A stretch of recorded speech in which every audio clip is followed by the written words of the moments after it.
All right, good morning. Good morning. Yeah, I've been to Antarctica 12 plus or minus one time. Not quite sure anymore. All right, so while we get set up here, for the past 400 years, since the time of Galileo, astronomers have relied on instrumentation that detect light of one form or another. All the marvelous instruments you may have heard of, the giant telescopes in Hawaii that detect optical and infrared light, and the satellites that we put up in space to detect X-rays and gamma rays and even the cosmic microwave background. These are all versions of light, although physicists call them photons. But photons, or light, is just one version, just one particle in a zoo of thousands. And we were wondering, maybe 20 years ago, is there any other particle of that zoo that we could exploit to try to do a new kind of astronomy? So today's story is going to focus on what we tried to do and what we're continuing to do to turn another kind of particle known as a neutrino into a tool that astronomers will be using for the next 400 years. So let me first tell you a little bit about what neutrinos are. Initially, they started off as a necessary evil. The theorist who invented them cooked them up simply to conserve energy and angular momentum. He thought those were very important principles, and in certain kinds of radioactive decay, those principles seemed to be violated without introducing this new particle. But he said he did a horrible thing, a terrible thing, because he invented a particle that could not be detected. And he was right for 20 years. Until UCI's own Fred Reines figured out a way to detect these particles for the first time in the mid-50s. And ever since then, they've become more and more important. In fact, high-energy physics right now in the US is going to be focusing almost entirely on the neutrino in its next 10-year mission. So what are the particle properties of neutrinos? Well, first of all, they're chargeless. So they're like photons in that they have no electric charge, which means that they're not going to be bent up as they travel around in the galaxy by magnetic fields. And magnetic fields are everywhere. They're in our galaxy, and certainly any particle that travels through the galaxy will feel the magnetic fields, and those fields will cause changes in direction. And that's bad if we want to look back and see what made the particle to begin with. They're also stable, which means that once you make them, they're going to stay a neutrino forever. They're not going to decay into something else. And that's just like a photon. Once you make a photon, it stays a photon. It also has very little mass, like a photon. Photons have no mass, and neutrinos are the next best thing to it. In fact, the mass is one of the mysteries of the neutrino. You see, it's not zero like the photon, but it's almost a million times lighter than the next lightest particle that we know of, which is the electron. Maybe even less mass than that. And so why did nature make a particle which has so much less mass than the next most massive particle, yet not zero?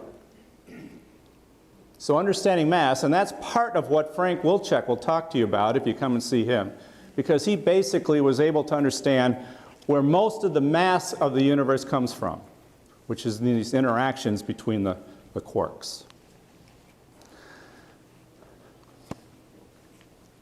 Now, neutrinos sound an awful lot like photons from that respect, or light. But they're quite different in other respects. Light interacts a lot. That is, when light encounters people or tables or chairs or floors, they interact and get absorbed. That's why things don't look transparent. You have to go to special materials like glass or water. Those kinds of special materials allow light to travel through. But you have to really look hard to find things that are transparent and solids. Now, neutrinos are quite different. They will pass through just about anything. They have a very feeble interaction. It's not zero as well, but feeble. So neutrinos can pass through lots and lots of material and hardly ever interact. And we're going to use that property in the development of our telescope. But more importantly, this property allows neutrinos to do different things that photons cannot. For example, if they're created in violent explosions like supernova or gamma ray bursts, violent things that have lots of material around them, photons have trouble getting out of those objects. They interact too often and they scatter. And so the photons that are created at the very beginning get changed and transmuted into something else so that by the time they get out, they're going in different directions and they have different energies.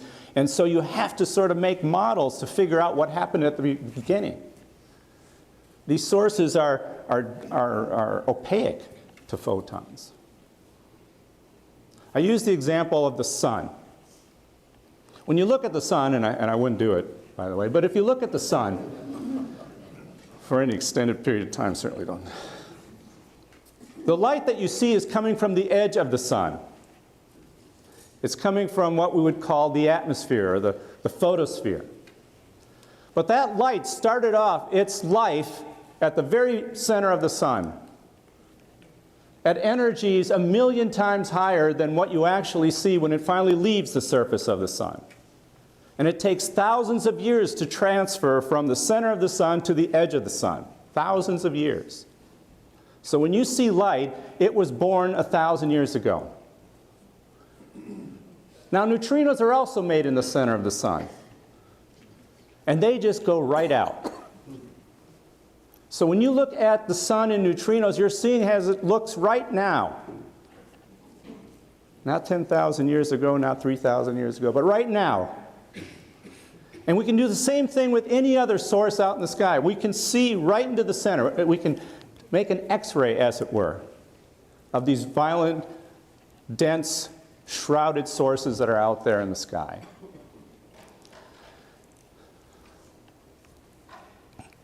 Let me just give a picture here. So this is this kind of source, a supernova or some explosion. It's got all this material around it which will be affecting the photons, but neutrinos can come right out of it. So all this kind of gray stuff is supposed to represent dust or gas. And it's around the source, so therefore the photons will have trouble getting out, especially if their energies are too high. These sources will also create charged particles like protons and electrons. But because they have electric charge, they will get bent up by the magnetic fields. And again, the direction that they hit the Earth is going to be far different than the direction that than the source that created it. It's only this red thing, the neutrino, that can just get right out, pass through all the material, pass through material on the way. Doesn't have to be just around the source, but anywhere in between. Neutrinos will come right through. And more importantly, then, they can pass through the Earth because they don't interact very often. And so by passing through the Earth, we can build a detector. And the way that this telescope works is by looking down. Unlike any other telescope, where you have to look up through the atmosphere, this one you look down. The dark sky is down for us. This way.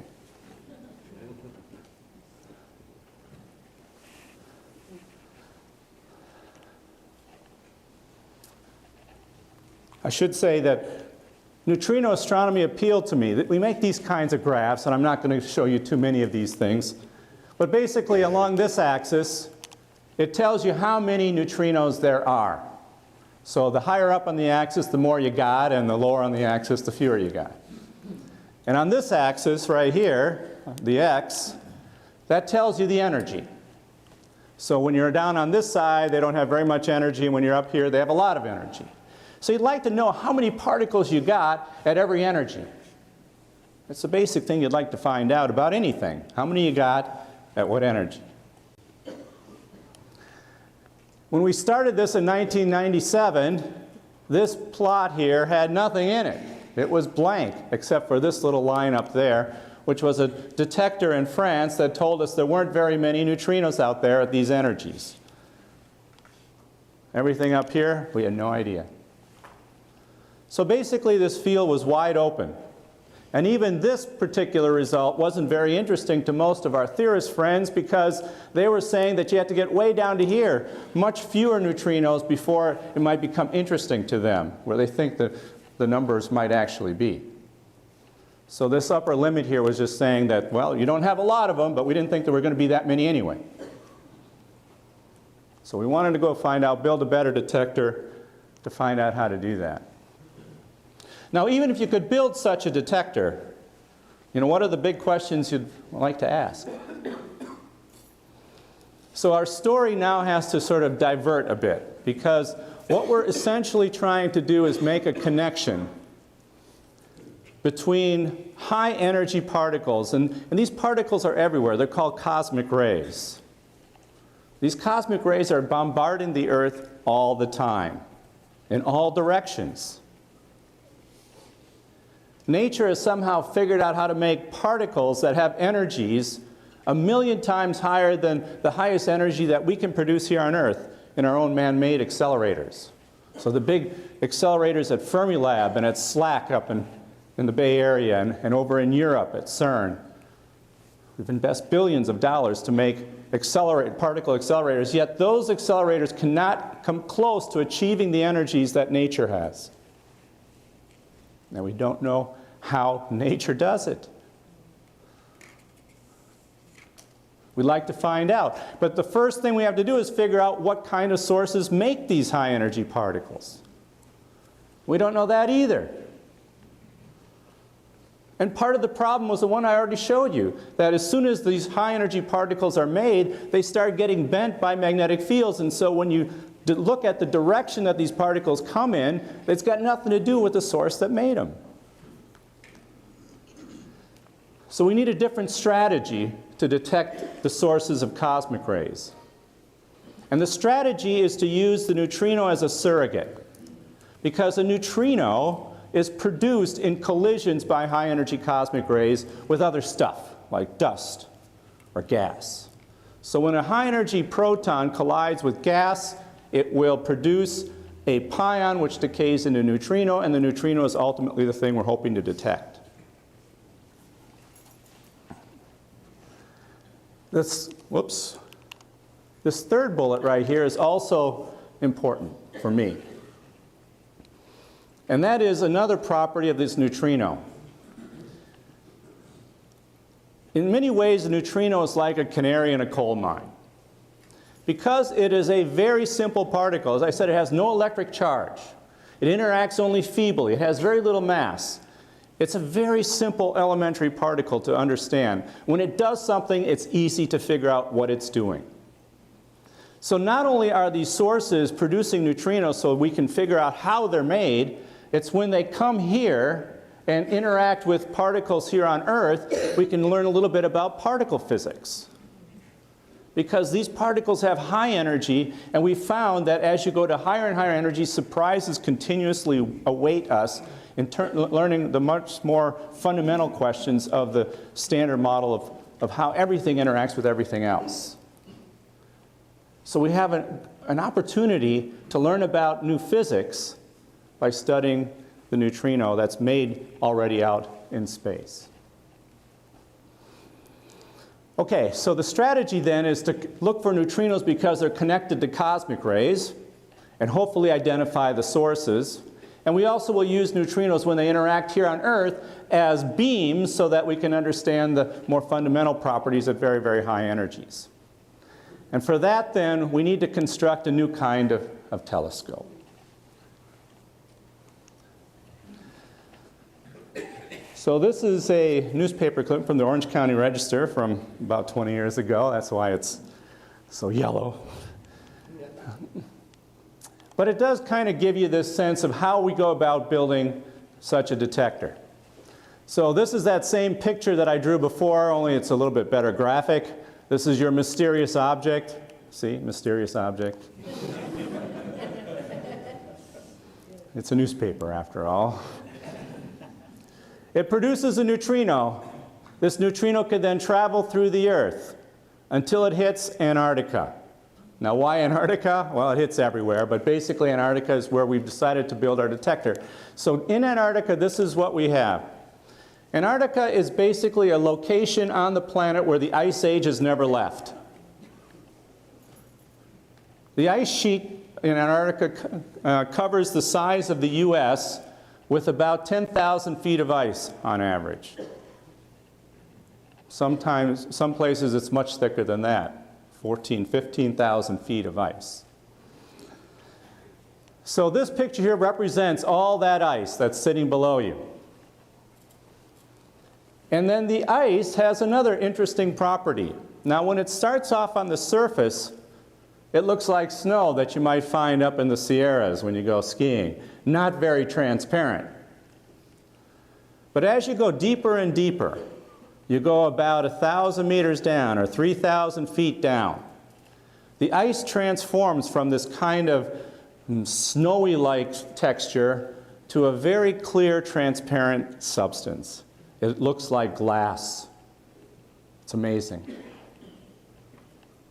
It's a very special kind of glass, too, because not only is it transparent, it's extraordinarily transparent. Far better than the transparency of water that you might get out of your tap when you pour it into your glass. I'll use the example. If you take the water that comes out of your tap in Irvine, and you don't think it's bad in Irvine, it's bad, it's the same everywhere. If you pour it into an aquarium, and this aquarium is maybe, a yard long, put your fish in there. But before you put your fish in there, take a look at the aquarium along the length. Take a look at some light. And what you'll find is it looks a little yellowish. And that's because all the blue light has already been absorbed by that water that comes out of your tap in only this amount of water. So we say that the attenuation length, the length that it takes for light to go through water, is only about 1 yard for light and water that comes out in Irvine. Now, if you do the same experiment in Antarctica, you take light and you put it through ice, you'll find that it will not absorb that light in 1 yard. It will not absorb light until you make a whole football field. 100 meters.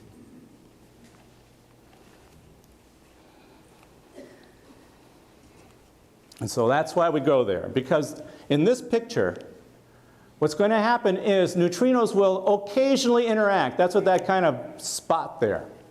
Most of them travel right on through. 1 million of the neutrinos that come through the Earth just keep continuing and go right straight through the Earth. Only 1 in 1 million will interact.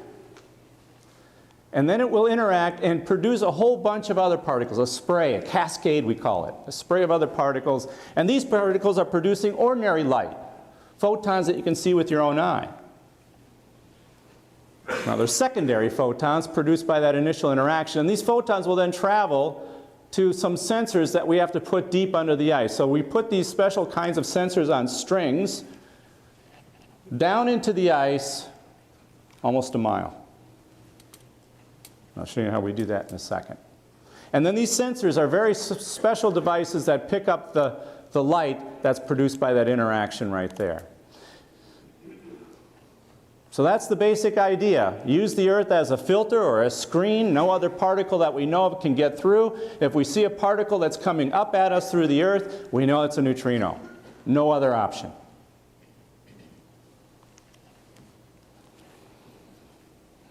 Okay, so we got to go to Antarctica. We got to get to really thick ice. So the thickest ice on the planet, you go deep enough into the thick ice, it turns into glass.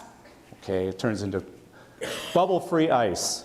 Anybody who's ever tried to make bubble-free ice know how difficult that is. Antarctica has a whole continent full of it for free. But getting there is not so easy. That's one of the downsides of doing this research. You start off at LAX, fly 14 hours to Sydney, wait 3.5 hours in the airport, take another 4-hour flight to Christchurch, New Zealand. That's at least all done by commercial aircraft. In Christchurch, New Zealand, we then get our gear. We get these big red parkas that you're going to be seeing. We call them Big Red. Really excellent parkas. $800. They better be good.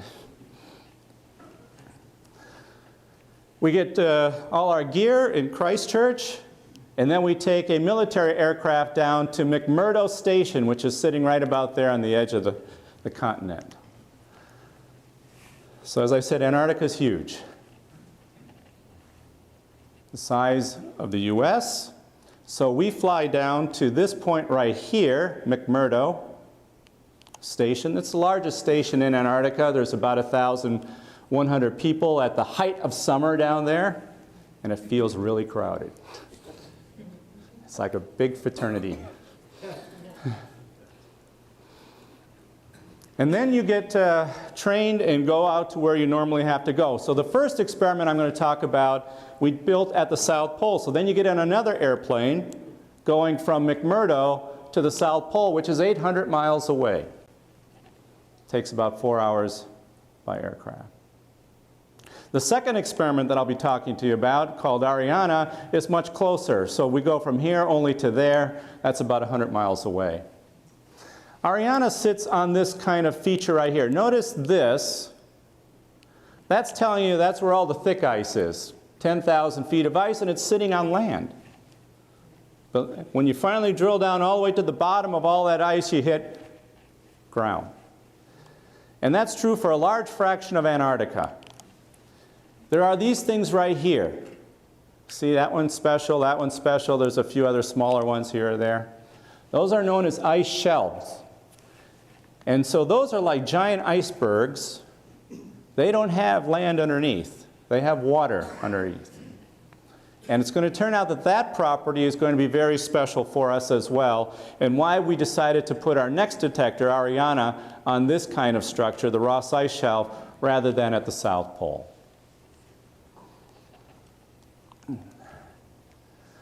Right, so you get on an aircraft in Christchurch, New Zealand, and if that looks like a vintage Korean War aircraft, that's because it is. They have props, as you can see, which means it flies really slowly. And the reason they have to put it on a propped airplane is, you see this thing right here? That's a ski. That's to allow these aircraft to land on snow. There's wheels that come through the skis, but when in Antarctica, they retract the wheels and then they land on the skis. If they put these skis on an aircraft that flies any faster, the wind just rips them right off the fuselage. So you have to put them on really slow aircraft, and this is about as slow as it gets. Which means that it takes about 10 hours to fly that short distance from Christchurch, New Zealand to McMurdo. And this is what you're flying in for 10 hours. Yeah.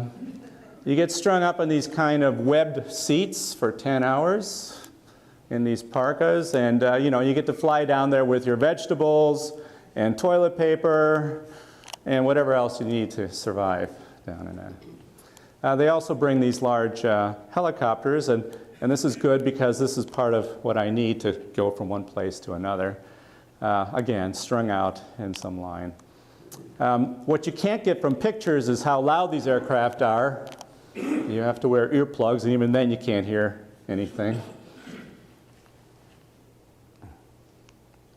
Land on the ice, and this is what it looks like. It's a giant flat expanse of ice.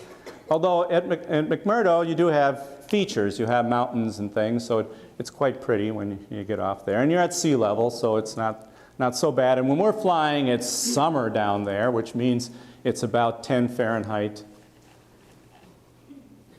It's warm, 10. can get a lot colder. And then they take you on a bus over a hill, and this is what you see. McMurdo. It's ugly. Looks, kind of reminds you of an old western town, an old mining town. And you know, they have their saloons, and this is where you sleep over here, and you kind of do your research over in these buildings, and obviously you need fuel and whatnot to stay warm. And then you put up on the tops of the hills here all your communication so that you can talk to the outside world. You notice it's not covered by snow. And in the summer it starts to melt off. It's a largely volcanic rock. It's black and you know, so the snow starts to melt very quickly, and so McMurdo turns into McMudhole at about the time I get there. There is some wildlife nearby, although not the kind you normally think. There's no penguins. Penguins all spend time in colonies, and these colonies, the nearest one is pretty far away, so most of us don't have a chance to see penguins. We're in the human colony. But you do get to see some things. So this is the one bird that you happen to see, the skua. It looks like a giant seagull, although it's sitting on top of food. There's a good reason for that. They're clever. So what they do is they figured that the easiest meal that they can get down there is by scaring humans into throwing their trays that they're carrying, which happen to have food on them. So they come up behind you, flap their wings so that they cover your head, you drop your tray, and they get to eat it.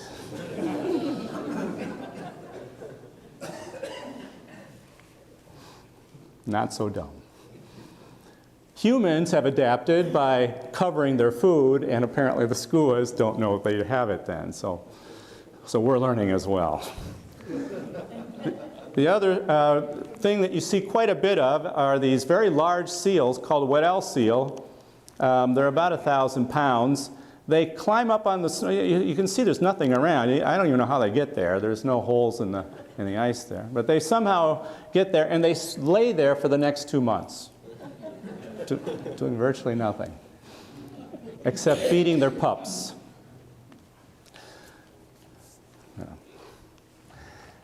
You also have to learn how to survive down there, so they give you a whole bunch of training programs.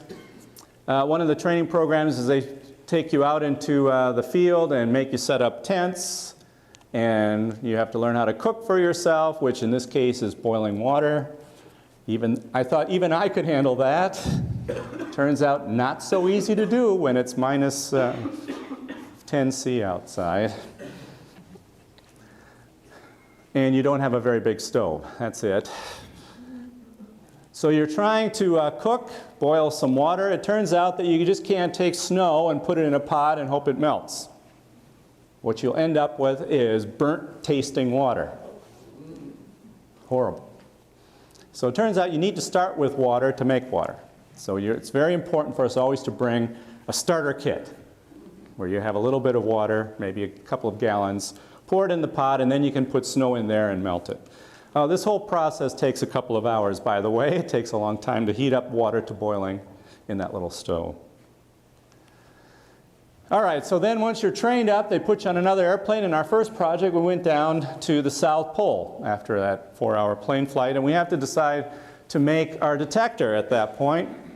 This is what we started to do back in 2003.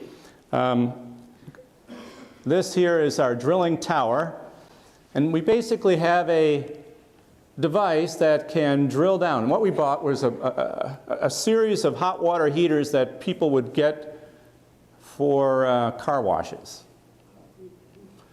They're very effective at boiling water. And then we would run it through a hose, a very big hose, a fire hose, and we point that hose down. And that hot water would then melt the ice into this long tube. And this water would stay water for up to 3 or 3.5 days. And while that water was water before it froze back in ice, we would lower down our string of instrumentation like this. So this is a bird's eye view. Now the South Pole has no birds, so this is not This is not done by an actual bird. But this is how you would take that sensor and move it straight down, and there's a hole right below them. These sensors then get lowered almost a mile down through the ice. And like I said, we have a couple of days to do it. So we can test out all our sensors, make sure they're functioning, and if they don't, then we still have time to bring them back up. If they are functioning, we just leave them there, they freeze back, and then they're locked in, and you can't get those sensors again. They're like little mini spaceships. Because once they're in the ice, we can't service them. We like to say that they're in geosynchronous orbit.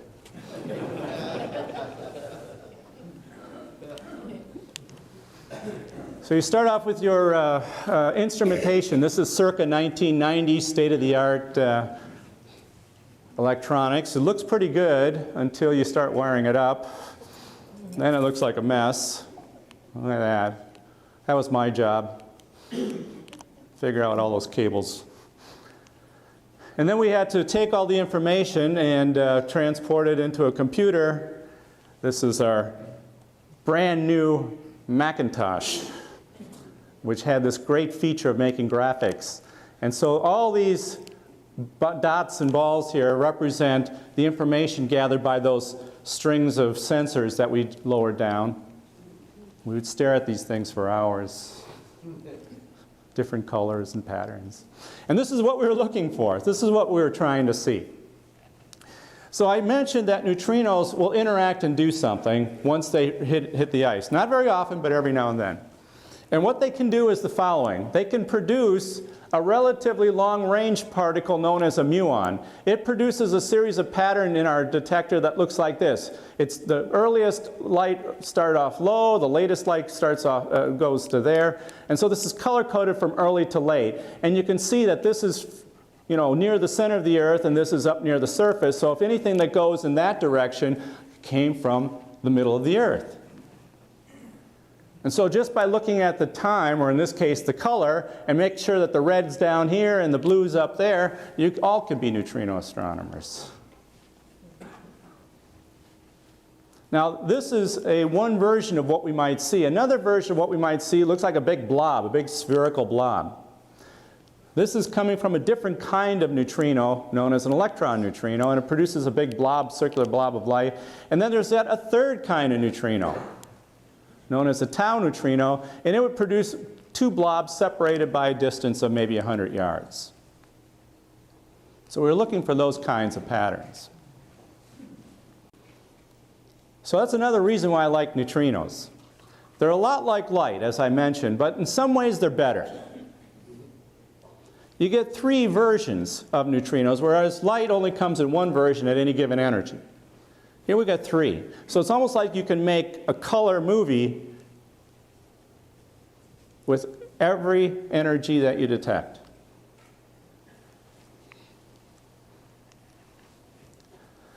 So eventually you build a very large detector. So we started off building something known as Amanda that morphed into a bigger detector known as IceCube. IceCube is this device that I'm showing here. As I said, most of our sensors, this is a sensor that we built, it was buried about a mile down, 1.5 kilometers, and then this device itself extends another kilometer, or half a mile. And this is another half a mile across. Over 5,000 of these sensors were buried. The first thing you'd like to do with any telescope is to make sure it tells you what direction things are coming from. So we used a trick. Instead of looking for neutrinos, we looked for a shadow of the moon. Any of these particles that we can detect, in this case they're cosmic rays, but they would interact in this atmosphere above our detector, and we'd like to make sure that where the moon is, there's a deficit, because these cosmic rays can't get through the moon. Only neutrinos can get through the moon. So we use these cosmic rays as sort of surrogates, and then you see what direction they come from, and hopefully you get a spot on the sky. So that's what the moon looks like in cosmic rays. Not quite as good, but on the other hand, we still have 400 years to go before we reach this kind of state. All right, so then you turn on your detector, and after a couple of years, you look through all the data and see if there's anything that looks like those pictures that I showed you. And we got a couple of these events right here, known as Bert and Ernie. Now, those of you who are astute will notice that they're named because this looks like a sideways head of Bert, but they were misnamed because the guy didn't remember who was who.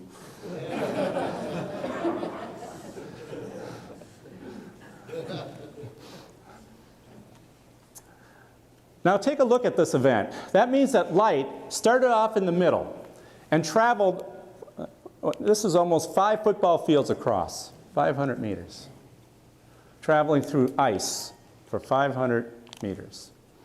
That's a lot of energy that initially gets deposited by that neutrino into all these cascade of particles. And at these energies, there's no other process that we can think of that could replicate that. So we think that these two events represented the first such events that indicated that these neutrinos were being detected, and these neutrinos would have to come from beyond the Earth. They were not produced in our atmosphere. There's no way that we can think of that would happen. So then we ran it for longer. We got directions on the sky on various events. We now have 38. And then what you'd like to do is to plot where they look on this. So this kind of map is a galactic map, and the galactic center is right there. And what you'd like to do is look for clusters. That is, if there was a source out there in our galaxy, it should come from one direction only. And even though there's a slight excess right here, most of the events are pretty much all over the sky. They don't all come from one place. Now what we'd like to have is a lot of neutrinos all coming from exactly the same direction. So we'd like to see 2 or 3 at the same place, at that X or at that cross. And there just aren't any. And moreover, this kind of slight excess there happens almost all the time whenever we throw neutrinos randomly on the sky. That is, if there's no real source and we take our computer and throw neutrinos around, this kind of excess right here happens all the time. So we say that there's no statistical evidence for any kind of clustering. So we haven't found a source yet of where these neutrinos are coming from. We know they're there now, we just don't know where they're coming from. And one more plot for this early morning. The other thing that I mentioned is we'd like to figure out how many of these neutrinos there were at every energy. And so this is the kind of plot that you saw before. On this axis there's energy. These are the low energy guys. These are the high energy guys. And on this axis is how many you got. And we see that there's a lot more at low energy and a lot fewer at high energy. And this black line here represents what theorists told us in advance what it should look like. That is, there should be a few more at the low energy and, okay, maybe 1/5 at higher energies. And for the most part, they were right. That is, all this data here shows that it's matching theory pretty well. Except there's a couple of points right here. See those lines? That tells you we found nothing at those energies. And because we didn't see anything, that seems to disagree with what our theorist friends have been telling us to expect. Now the numbers here are not very big. We expect maybe 6 or 7, and we only see 1, and so maybe it's just a fluke. Or not. Maybe it's telling us something quite important. That maybe our theorist friends haven't figured it all out. So we're curious about whether this is going to be an important clue or just something that's going to be forgotten in 5 years. So what you'd like to do then is to build a detector that can go to even higher energies. And as I said, there's fewer and fewer of them as you go to higher energies, so you got to build a bigger detector. Now, Ice Cube was already pretty big. Cost $300 million. So you need a different idea then if you want to go to higher energies. You need a different kind of detector, and what I'm going to talk to you now about is a new kind of detector called Ariana. which my colleagues and I here at UCI have joined a team of others who are from all over the world, just like IceCube. IceCube is a highly international collaboration, and so is Ariana. Ariana, though, is quite different than IceCube. Instead of being a half a mile by a half a mile by a half a mile, now, admittedly, it's a long way beneath the surface. But it's still way too small if we want to build a detector to go after these higher energy particles. So this Ariana that we're proposing will ultimately cover a 15-mile by 15-mile patch of ice. That's half the size of Orange County. Now clearly we can't make a detector that's 100 times bigger than IceCube because it would cost way too much. So we need to focus on these higher energies with a different strategy. And this is where this idea of putting it on the Ross ice shelf comes in. So here's this, again, another newspaper. You know, these guys are good, these graphics guys. This is the graphic they made about the new detector that we built. And notice it looks quite different than the detector that I was just talking about. First of all, it's sitting on the surface. We don't have to drill these holes.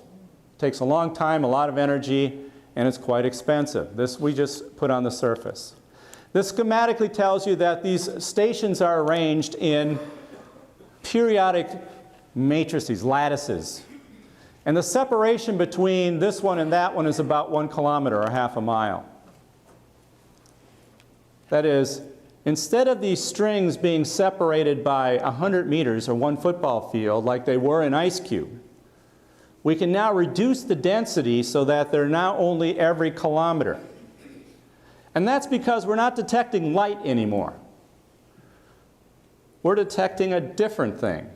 So when these neutrinos interact in the ice, as you can see here, they produce that same spray of particles that I was talking about. But instead of looking for the light that they produce, the Cherenkov radiation as we say, we're going to look for radio pulses.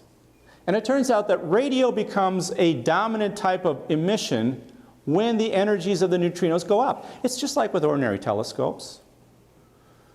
When you build a telescope to look for radio, those are low energy photons, and you build a different technology than when you look for X-rays or gamma rays, which are high energy photons. They behave differently. So you build different kinds of devices to take advantage of that. And so at the highest energies, the neutrinos produce a lot more radio. Now, unlike light that you can see, radio travels through ice and snow as if it weren't there. The attenuation length that I was talking about with water, you know, it can go through a football field of ice. Well, with radio, it can go through 10 times that. It can go through a mile of ice. And because it can travel so much further, our devices that we put on the surface of the snow can be much further apart. So by detecting the radio pulses rather than the photons, we can separate our devices by 1 kilometer instead of only 100 meters. And that means that we are putting 100 fewer of these compared to all those strings of sensors compared to IceCube. All right, so basically it's the same game. The neutrino comes in, interacts in the ice. There's a couple of important differences in this picture, though. One is, when I showed you the picture of IceCube, all those neutrinos were going through the Earth. And that's because neutrinos hardly interact. But at these energies that we're now suddenly getting to, even the Earth becomes opaque. So the only neutrinos that we're able to look for at these energies are those that come through the atmosphere and then interact in the ice. And then this pulse of radio then has a sort of direction. It comes out like a cone in the forward direction. And then this cone travels of this radio pulse, that's what this kind of yellow looks like, and then it hits the water. And it turns out that water is quite different than ice, as most of you probably have figured out. Water will reflect radio. Ice allows it to propagate through without a problem. Water reflects radio. That's why you cannot talk to submarines with ordinary radio. Submarines can talk to really low frequency radio, and only when they get really close to the surface. That little trick is what submarines have to do if they want to stay hidden below the water but still pick up radio. But for the most part, when you go to the kind of frequencies that we're dealing with, which is up in the 100 megahertz, FM radio basically, and the antennas that we're putting in are FM radio antennas, or TV antennas, right? That used to be how TV was broadcast at about 100 megahertz. So we just buy ordinary TV antennas. So instead of those expensive optical modules where you're holding it over your head and making great photographs, no, now we're just buying cheap-o radio antennas and putting them down around our device. And so this particular block here is known as a station, and then the station gets its power automatically from solar and wind. So everything's green. We don't do any fossil fuel burning where we're at. A little bit more detailed schematic. The antennas that we're buying really do look like this. They look like what you would envision antennas to look like. We have 8 of them facing downward into the snow looking for that reflected pulse, and we have a couple of them facing up to look at anything coming from the atmosphere. Those pesky cosmic rays I was talking about can also interact in the atmosphere and produce radio pulses, and we have to make sure we can differentiate them from the neutrinos. The location, this is that McMurdo station where we fly into, and that's where that's where all that ice was that I showed you a picture of. We then take a helicopter from McMurdo, fly over this kind of mountain ridge known as Minna Bluff, and land in a nice beautiful spot known as Moores Bay, or the Ariana site. And we were tasked by NSF 3 years ago to build a pilot program known as the Hexagonal Radio Array, or HRA. And that will consist of 7 such stations, and we needed to make sure that these stations are operational, we can make them run for years, that they can survive the weather, survive everything, and we can get the data out, and that nothing that we're detecting looks like background or some other kind of thing that isn't a neutrino. So this is us on our way in the helicopter. It's a little crowded, but everybody's happy. This is on the way out. And they have beautiful helicopters in this environment. You land on the snow in Moores Bay. This is what our camp looks like when you're flying in. That's why I like this photograph. It's really small, and notice it's just ice for as far as the eye can see. You really, and you know, unless you're right on top of this, you can't see it. So you're saying, where am I going? This is nothing out here. Fortunately, we do have a snowmobile that helps us get around. So you have to set up camp. Yep, you're living in a mountain tent for 24 days straight. No showers. Over here is the kitchen tent, and beyond the kitchen tent is the science tent. These are tents that are pretty big. You can stand up in them. Whereas, of course, these tents over here, you have to crawl into. Most of our gear gets put up in a cargo line, and I'm going to show you why, eventually why you have to keep track of where all your instrumentation is. We take photographs because it looks great here when the weather is good. When it starts to snow, it all disappears underneath the drifts, and you don't know where anything is, so you better know from photographs so you can find it later. This barrel here is very important. It turns out that you have to recycle everything. Everything you bring out to Antarctica, you got to bring back with you, including any of the water that you make, especially the water that you make when you wash dishes or cook. And all that water has to be collected and put in the barrel, and then it gets flown back to McMurdo and taken to a recycling plant. And since most of the time people ask us, well, what else do you have to do to... this is what we call the kiva. It's a 5-sided tent. And of course, most you can figure out what we have to do in there, I would guess. The kitchen tent This is our stove. So a little bit nicer stove than what I showed you before in our training. So they scare you into thinking it's a lot worse than it is. So you get a nice stove. This is the pot that we cook in for 5 people. That pot right there is where we make our water. The water gets transferred here, and you better make sure that doesn't run out or freeze. Yeah. So this is what you're doing. Every day you have to make water. It takes 2 to 3 hours to make 5 gallons of water. The other things that I like about this picture is, you see that? Those are paper towels. You have to figure out how many paper towels you're going to use. 5 people for 24 days, because you're not getting any more. And you can't just say 100, they won't let you do that. So you have to estimate everything. How many paper towels, how much food, how much fuel, everything. So the first time you do this, you're completely clueless, and you just guess high. When in doubt, guess high. The other thing is a bunch of plastic bags that you use for recycling. There are 11 different categories in Antarctica that you have to keep track of. Not 3, not 2, 11. And so we have 11 bags strung around in the tent, figuring out how to keep track of all our waste. Yeah, if you want a bagel, this is what you got to do. All right, so now you got to make your detector. After you set up camp, you figured out how to cook and keep yourself alive. Now what do? Well, you put together your detector and make sure it works. So here is the tower that I was showing you on that picture. It's about 18 feet tall. This big white platform is what goes on the snow, and up here are the antennas. This is Iridium, or a sat phone, and over there is our wireless link to McMurdo. Right there is a solar panel that provides the power. And this all gets transported a kilometer away by the snowmobile and this kind of jury-rigged stand.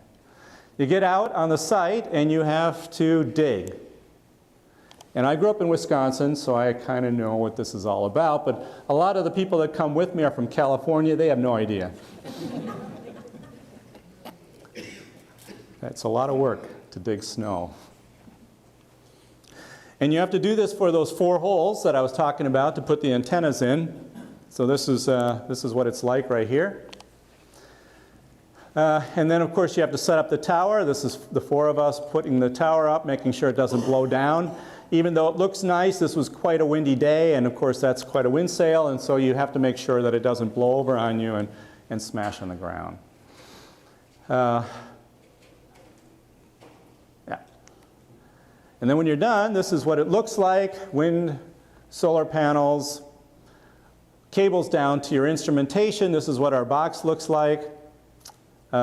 This is another one about a kilometer away. They don't look like much when you're standing at this one and looking at that one, but that's another one over there. Once you've installed it, then you have to go back to your tent to make sure that the data that's coming out looks good. This is the science tent. This is our instrumentation box. This is a couple of the students looking very worried because it was not working at this time when I was taking the picture, but now they're happier. Now see, they're getting data on the oscilloscope. And then, well, it was a long day. I should point out that the instrumentation, the electronics, was built by Stuart Kleinfelder and his team at UCI. We have an excellent design team for the electronics. That little box that I showed you is really where all the magic is. It takes all the data, transfers it by wireless and by sat phone. It does it all for under about 5 watts of power, so that we can get by with very little power on those solar panels. And a great amount of thanks to him. Just to let you know, those 7 stations that we installed this year, they're all working. This is the plots. This is the data plots. Of course, it doesn't look like much to you. It's just telling you that all 7 stations are giving us data. It's being transferred to UCI. This is sitting on a computer here at UCI, and we keep track of all the data coming in on a daily basis. And of course, once you finish, you got to pack up everything. So this is some of our cargo right here. This happens to be the snowmobile that has to be taken back. You have to get underneath this helicopter, which is blowing 60-mile-an-hour winds at you, and you have to take this hook and hook it to the bottom. And then that helicopter will then lift off and take your cargo away. Now what they don't tell you is that, of course, this rotating blade is kicking up a bunch of snow around you. That snow has, it's really dry, and so there's a lot of static, and so this helicopter gets charged up, and you're hooking a metal hook. So you're getting zapped every time you do this. So we rotated through on that shore. Okay. So, anyway, so let me just finish by telling you a couple of important takeaway messages. One is that neutrino astronomy is in its infancy. And maybe 400 years from now, people will be putting on their Google neutrino glasses or something to see the heavens. But we have a long time to go. Neutrinos provide a quite different view of the universe. They're connected to interactions involving protons instead of interactions involving electrons, which is where most of the light comes from electrons. And because there are 3 different kinds of neutrinos, you can even get more information than you can get from photons in some cases. We think neutrino astronomy has started with those events that we've been seeing in IceCube. Now, there's not a lot, 38 over the last 3 years. But you got to start somewhere. And if you want to go bigger, to detect even higher energy particles, you need a different kind of device. IceCube is just too small and too expensive. So Ariane is now our next game in town, and we've just shown with this kind of prototype device, or what we call a pilot program, that the kinds of new technology that we need to install is functional, it's working well, we're getting the data, and we think it's good to go. So maybe in 5 years I'll be able to come back and talk to you about the higher energy sky. All right, well, thank you.